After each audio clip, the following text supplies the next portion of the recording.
स्वागत है आप सबका दी हॉरर विला में।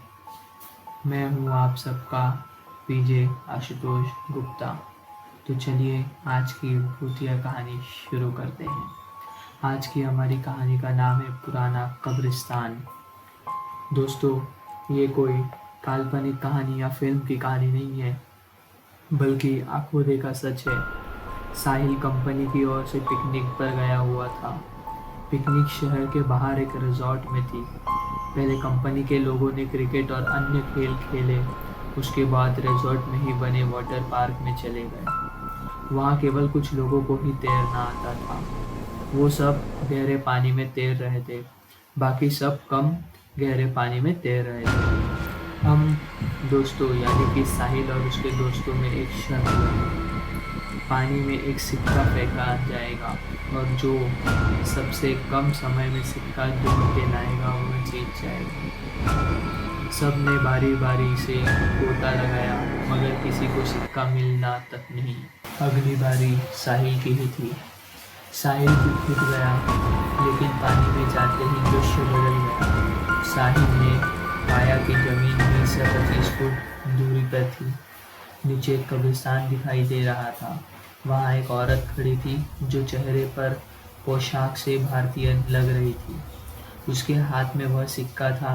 वह अपना हाथ ऊपर की ओर करके खड़ी थी। ऐसे लग रहा था कि मानो वो मुझे ही सिक्का देने के लिए खड़ी हो।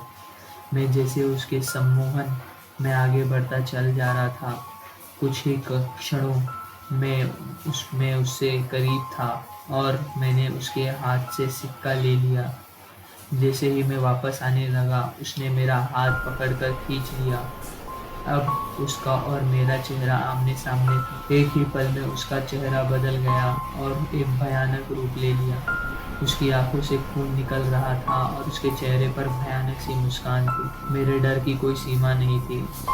मैं डर के मारे कांप गया। मैंने झटके से अपना हाथ छुड़ाया। हाथ छुड़ाते ही कब्रिस्तान और महिला दोनों गायब हो गए और मैंने अपने आप को पुल में पाया।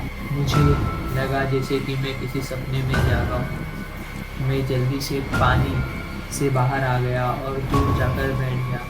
मेरी सांस फूल रही थी और मैं खांस रहा था। मेरे दोस्तों मेरी मदद कर रहे थे, लेकिन थोड़ी देर में सामान्य था। हर कोई पूछ रहा था कि क्या हुआ। साहिल बस सर हिलाता हुआ कुछ नहीं में जवाब दिया। साहिल मुट्ठी खोल कर देखी तो सिक्का मेरे हाथ में था। ये देख के साहिल के दोस्तों ने खुशी से उछलने लगे और साहिल को बधाई देने लगे। दोस्तों ने फिर से शर्त लगाई, मगर साहिल फिर से पानी नहीं आया। शाम हो गई थी। साहिल की बस निकलने ही वाली थी। तब साहिल और उसके दोस्त लोग सिगरेट पीने बाहर चले गए। साहिल के दोस्त मजाक कर रहे थे और जोर जोर से हंस रहे थे। सामने खड़े एक अंकल उनकी बातें सुन रहे थे, वो भी गौर से, और बीच बीच में तड़का भी मार रहे थे, मगर साहिल चुपचाप खड़ा था। साहिल का एक दोस्त ने मजाक में पूछा कि साहिल तब से चुप क्यों है, क्या अंदर कोई भूत देख लिया? ये सुनकर अंकल ने मजाकिया लिहाज में कहा कि अंग्रेजों के ज़माने में यहाँ कब्रिस्तान हुआ करता था, ज़रूर किसी गोरे का भूत देख लिया होगा। ये सुनकर सब हंसने लगे, मगर साहिल ही जानता था कि उसने अंदर क्या देखा, और उसे यकीन हो गया था कि जो उसने देखा वह उसका वहम नहीं था। तो दोस्तों, आज की ये हमारी कहानी कैसी लगी आप ही हमें कमेंट में ज़रूर बताइएगा और लाइक शेयर एंड सब्सक्राइब करिएगा। Please support us.